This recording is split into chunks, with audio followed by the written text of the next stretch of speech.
Hello, and thanks for joining us on this edition of Tech Total Access. I'm your host, Alexis Walsh.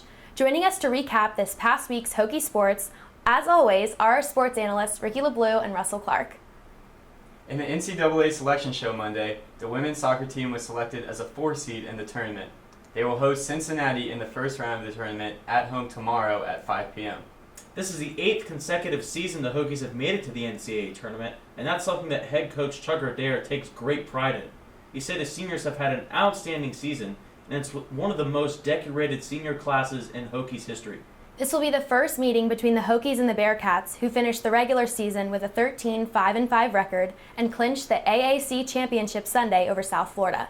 Adair knows his team has to get organized and ready to play a very good Cincinnati team, but guys, how do you think the Hokies are going to play? Well, I think that this is when playing in the tough ACC conference really comes into play. I mean, Cincinnati isn't really used to playing this type of competition, but Tech is. They play them almost every week, so I think that all that talent, all that preparation in the season is really going to come in handy. Yeah, absolutely. I mean, the Hokies had a great season this year, but they failed to even make the ACC tournament just because the conference is so strong.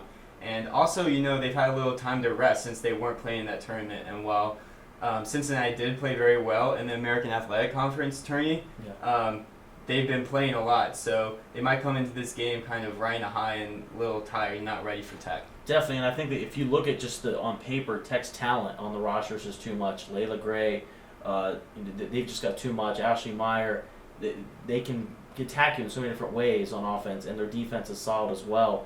And again, I just don't know if Cincinnati is going to be able to compete against this talent level because they're not used to doing it. Yeah, absolutely. I mean, Tech has struggled against the top teams in the country this season, but against the other teams like Cincinnati, who have kind of a similar record, they've been very good, and I think they'll win this game for sure. Yeah, I think regardless, it's going to be a really exciting game. Definitely. Well, the Hokies received more good news recently. Ashley Meyer and Muriel Tiernan earned first-team All-ACC honors, and Jordan Coburn was named to the third team. This is the first time Virginia Tech has had 2 players earn first-team honors.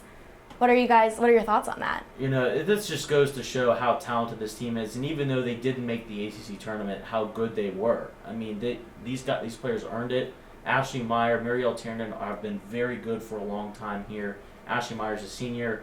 This talent level, even though the wins weren't what everybody was hoping, it's there. The talent is there. Yeah, absolutely. And like you said, for Ashley Meyer, a senior, and also Jordan Coburn, a senior, she made the second team All-ACC. And for their senior seasons, is a great way to go out from their collegiate careers. And for Tiernan, who's still a junior, she has great things ahead. Yeah, well, definitely. Well, all right, moving on to volleyball. The Hokies traveled to Notre Dame last Friday and came away with an impressive 3-0 win. Guys, what are your thoughts? Yeah, this was really important for them, I thought, because to start out this 4-match road trip with this win over Notre Dame, who they're not ranked, but they're still a good program, I think that was a big step forward for them. Yeah, and Lindsay Owens was great in this game.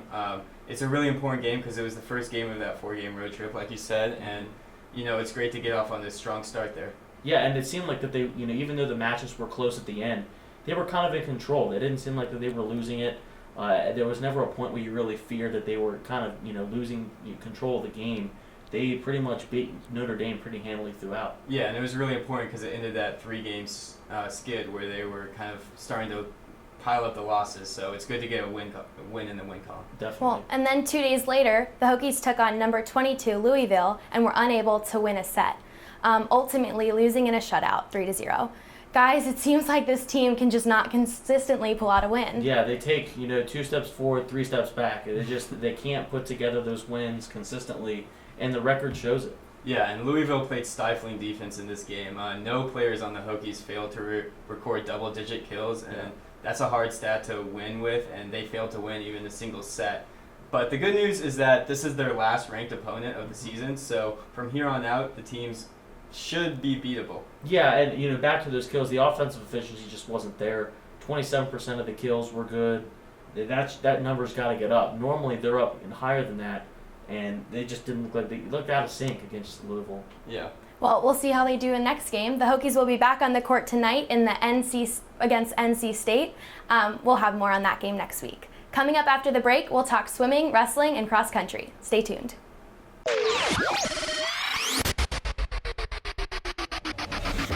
Hey, did you know 2.4 million loving cats and dogs in shelters and rescues need our help to find a home? Let's go to the shelterpetproject.org and meet if you are in a shelter near you.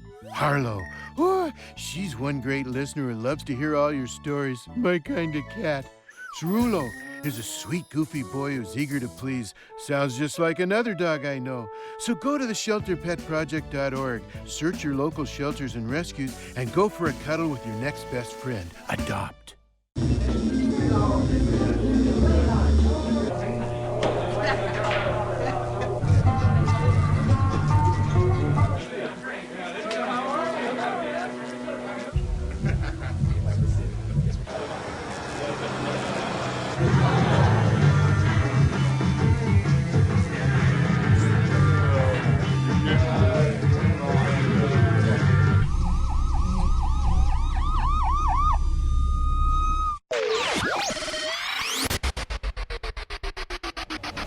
The swimming and diving team opened ACC competition with wins over Notre Dame and Pittsburgh in a two-day meet last weekend.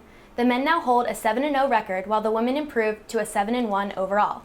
Jessica Hessler, Claudia Naziblo, and Mikal Suba, among other first-place finishers, had strong performances in their respective races. Guys, what are your thoughts on the meet? Well, the Virginia Tech Swim and Dive has been a pretty good program here. They had a great end of last season in the NCAA tournaments, and now they're here with a great record so far, rolling along in the ACC. Yeah, absolutely. They're 14-1 on the season overall, and while it's not the most fan-friendly sport, it's great to have such a strong program here at Tech. Yeah, and again, 4-0 in the ACC, be undefeated so far early on. I think that gives you confidence heading forward to the rest of the season. Yeah, definitely looking forward to the rest of their season. Thanks, guys.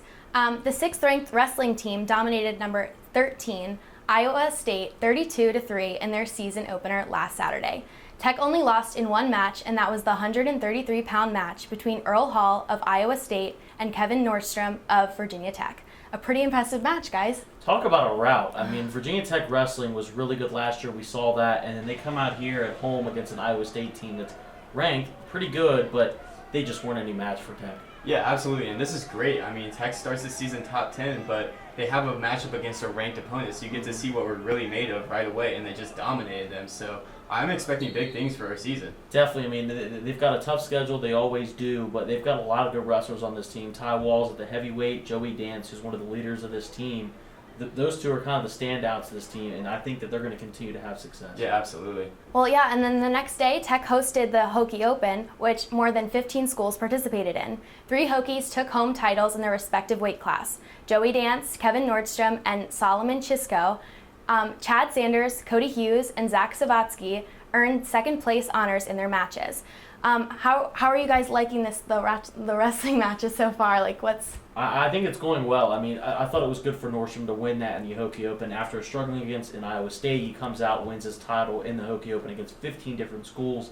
That's really important. But I think that Hokie fans should be happy. It seems like the attendance is growing around this team. There's a little bit more buzz.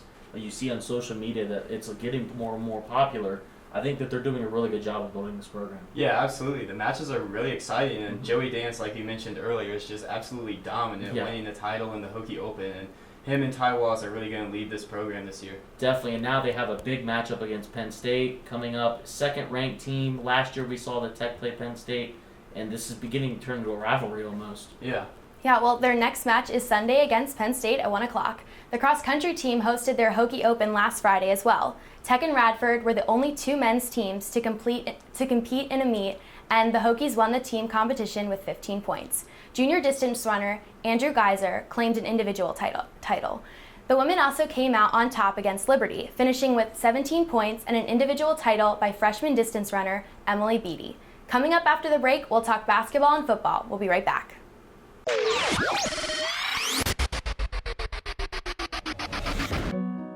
They said a bottle was just a bottle.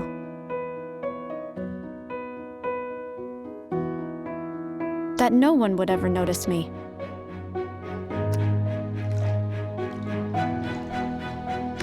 But I knew I could be more. That one day, I would make people smile.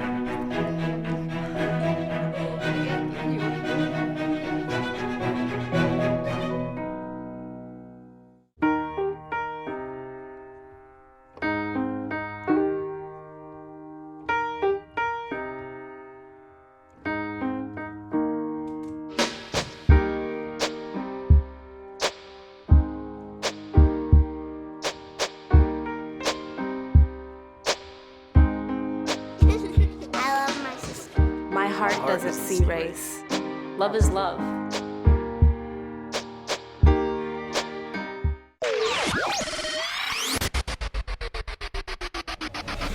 The men's basketball team held a scrimmage last week. Reporter Grayson Winbush has more. I'm here at Castle Coliseum where the Virginia Tech men's basketball team just had their first scrimmage of the season. The Virginia Tech men's basketball team had their first scrimmage of the season on Wednesday, November 4th in Castle Coliseum. It was a student-requested event where everyone was given a chance to come out and see the basketball team for free. There were 6 separate games where the team was split up differently in order for the coaching staff to see what needed to be worked on before the season starts on Saturday, November 14th. Sophomore guard Jalen Hudson showed great improvement throughout the 6-game rotation, draining multiple three-pointers and had an enormous putback dunk.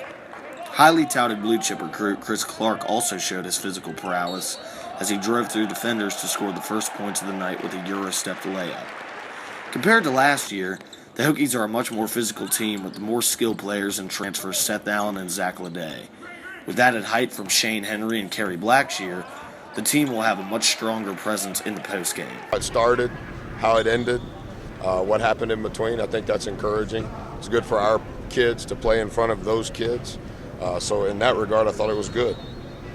I guess it's neat to have that buzz, no pun intended, of course, from the students here. Well, I think the best way to create anything like that is to win.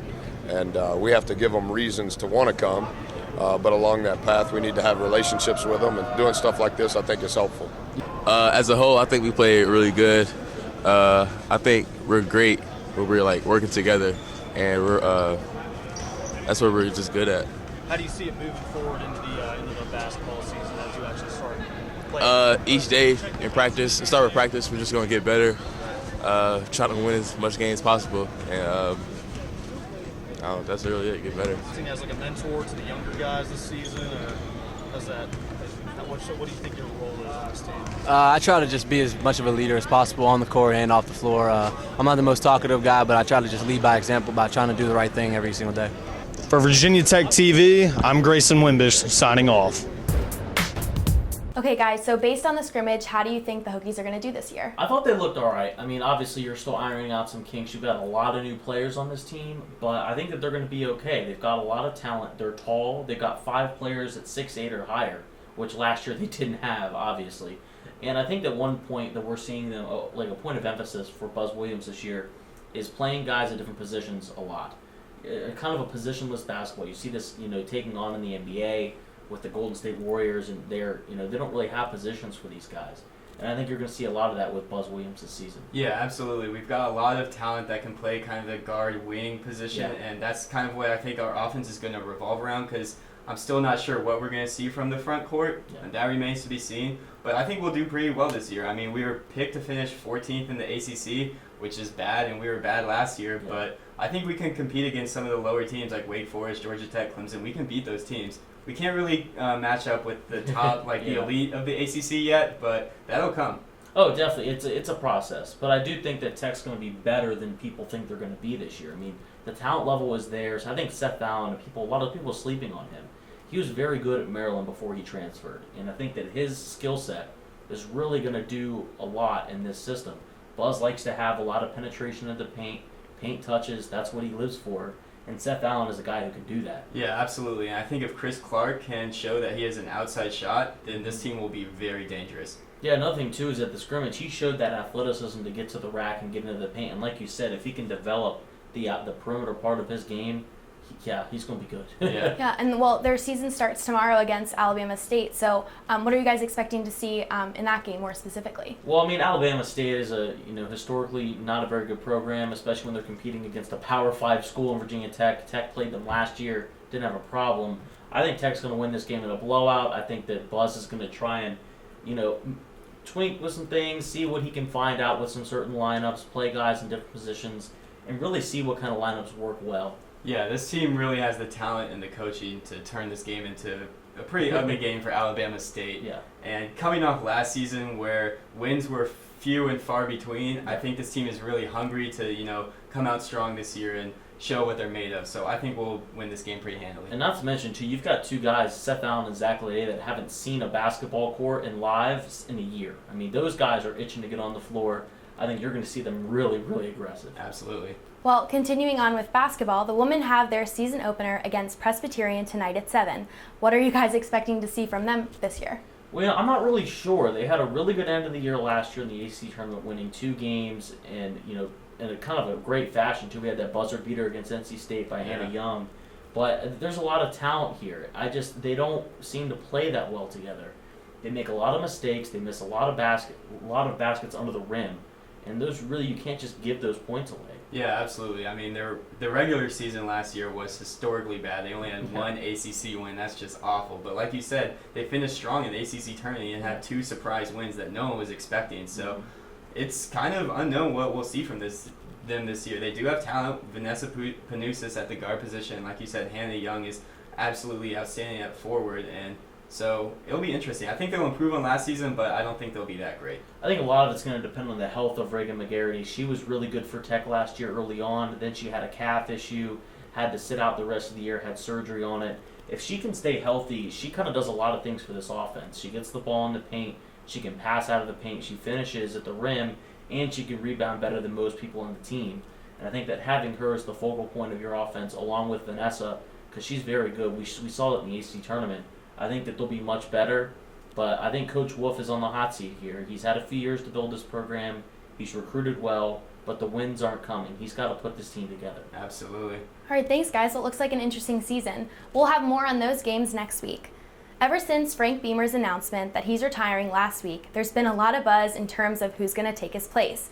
So what do you guys think? Who do you think is going to replace Frank? I mean, there's so many rumors out there. There are, and you really don't know which ones are true. I mean, there's a lot of names, especially with these young guys. Justin Fuente is one at Memphis who's been circulated amongst Tech fans.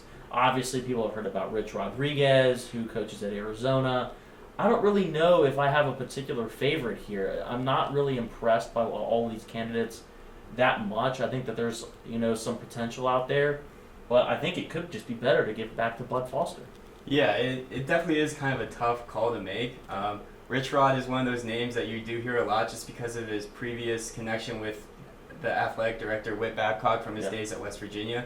Bud Foster would be interesting to promote. I personally don't really like that move. I like seeing him at defensive coordinator and knowing the defense will always be solid, and I'd like to bring someone in who brings experience and a different perspective. And also what I'm sure that Whit understands is that depending on who you bring in, Bud Foster might not stay.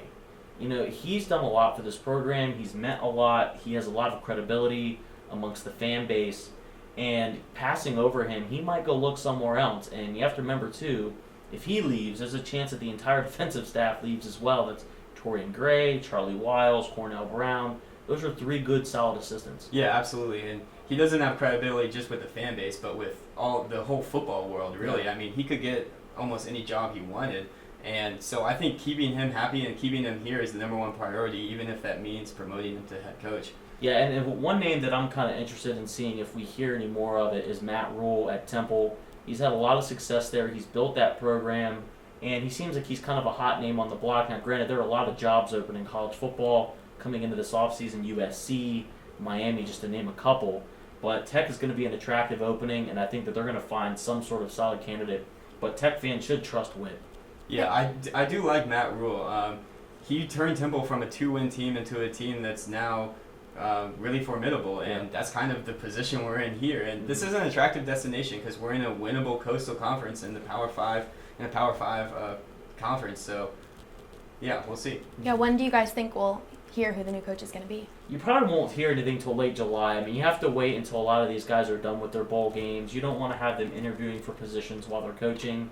That just becomes an issue. But I think that once the bowl season is done, which is usually the first week of January, then you'll see all these interview processes taking place. You'll start seeing more rumors.